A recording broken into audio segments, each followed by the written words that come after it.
நில விளக்கத்தை கொடுத்துருக்கோம். தனி அவங்க எடுத்துருக்க பாதையை விட்டு மாற்று பாதைக்கும் அந்த மேப்லேயே வழி பண்ணி கொடுத்து இந்த பாதைக்கு போனால் எங்களுக்கும் பாதிப்பு இருக்காது, அவங்களுக்கும் பாதிப்பு இருக்காது, கவர்மெண்ட்டுக்கு வருமானம் செலவு மிச்சங்கிறத விளக்கம் கொடுத்துருக்கோம். இந்த ரோடு அவங்க பழைய ஆர்டர்படி எடுத்தாங்கன்னா ஒரு 10 குளத்தோட தண்ணி இந்த வழியாக தான் மாறும். ஏற்கனவே அந்த வெள்ளம் வரும்போது கடம்பாக்குளம் உடையலைன்னா இந்த எங்கள் ஊர் குளம் உடஞ்சி இந்த ஊர் இந்த சுற்றுவட்டாரம் அழிஞ்சிருக்கும். அந்த குளம் உடஞ்சதுனால இந்த கிராமங்கள் தப்பிச்சு.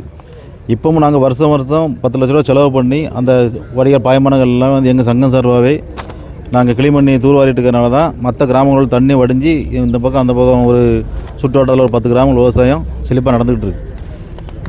இந்த ரோடு விழுந்துனா ஏகப்பட்ட 60-70 வழி கிளை வாய்க்கால்கள் இருக்குது. இந்த வாய்க்கால் அடைபட்டு அதுக்கு போக வழி கிடையாது. அது அடைபட்டு போச்சுன்னா விவசாயம் நின்று போவோம். இன்னொன்று அந்த ஊரே நிறைய காலி பண்ண சூழ்நிலை வரும். இது ஊருக்கும் அந்த வயக்காடும் கண்ட மத்தியாக போகும்போது 2 பேருமே தரிசாப்பட வேண்டிய சூழ்நிலை வரும். இது என்னென்னா எனக்கு என் பார்வைக்கு பார்க்கும்போது இது பிளானிங்காக இப்போவே பண்ணாங்கன்னா அந்த ஊரை தரிசா போட்டு போயிட்டாங்கன்னா இந்த 2 பக்கமே திரும்ப இப்போ இந்த பக்கம் முள்ளக்காட்டில் உப்பெல்லாம் இது நடந்துகிட்ருக்கு. தரிசா போட்டால் அடுத்து ஒவ்வொரு இதாக உள்ள நில ஆக்கிரமிப்பு நடக்கும், விவசாயம் அழிக்கப்படும். இது தாமிரபரணி ஆற்றில் கால் பகுதியிலேருந்து, அதாவது கடல் பகுதியிலேருந்து கொஞ்சம் கொஞ்சமாக கிராமங்கள் அழிச்சு வர்ற மாதிரியே தெரியுது. இது இப்போனாலும் பின்னால் பெரிய அளவில் பாதிப்பு கொடுக்கும். அதனால் அது அரசாங்கம் இதுக்கு தமிழக அரசும் சரி, சென்ட்ரல் கவர்மெண்ட்டும் சரி, இங்கே இருக்க நாடாளுமன்ற உறுப்பினர் கனிமொழி அம்மாவும் சரி, மற்றவங்களும் இதுக்கு தகுந்த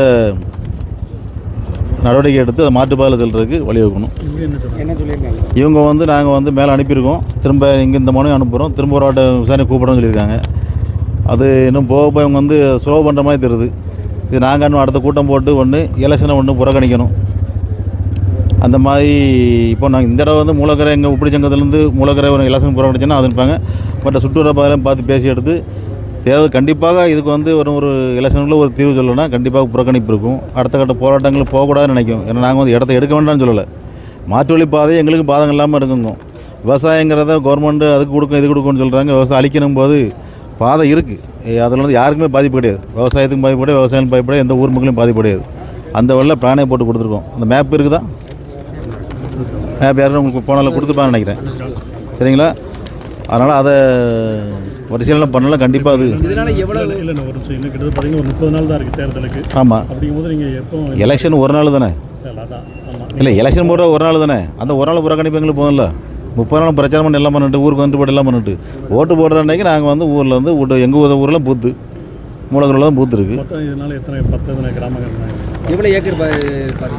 இதில் 6500 ஏக்கர் பாதிக்கும். அதான் எந்த இடம்னா விவசாயம் இங்கே பாதிக்கிற 1500 ஏக்கர் மூலக்கரை கிராமம் மட்டும் பாதிக்குது. அதுக்கப்புறமா இது மொத்த